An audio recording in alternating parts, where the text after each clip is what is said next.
Значи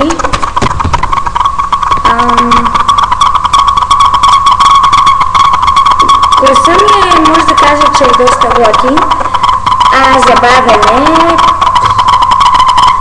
Супер, аз мисля, че сме много готин клас и много ги обичам и сме супер симпатични всички. Може и да се караме, но всичко е... Не знам, аз ги обичам.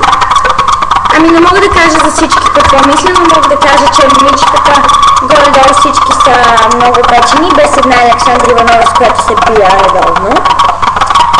Иначе всички са големи пичове, добри приятелки, особено Миша, Ева, Теди и Маги. Ивана също е много готина, добра приятелка.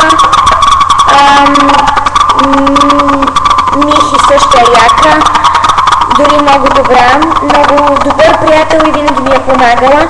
Миша също е много хиперяката, много я обичам. Ева я познавам от детската градина и винаги съм я обичала и винаги съм я смятала за най-добрата ми приятелка горе-долу. Мисля, за една от най-добрите ми приятелки. Маги я познавам от бебе и тя е една от най-големите пичове, които познавам. Много е готина, много е забавна, много я обичам. Той я познавам от втори клас и също е супер големия пич, много добра, усмихната, позитивна си. Готин човек и готин приятел и всичко е. Кати е много голям пич, супер добрата, готина, истеричка голяма, но я обичам. Значи най-готините момичета в моя клас са Миша, Ева, Теди, Маги, Ивана, Михи и Кати. А за момчета Едуард, все пак той ми е един от най-добрите приятели. Той е забавен, много забавен и голям пичен. Другия е Тонко.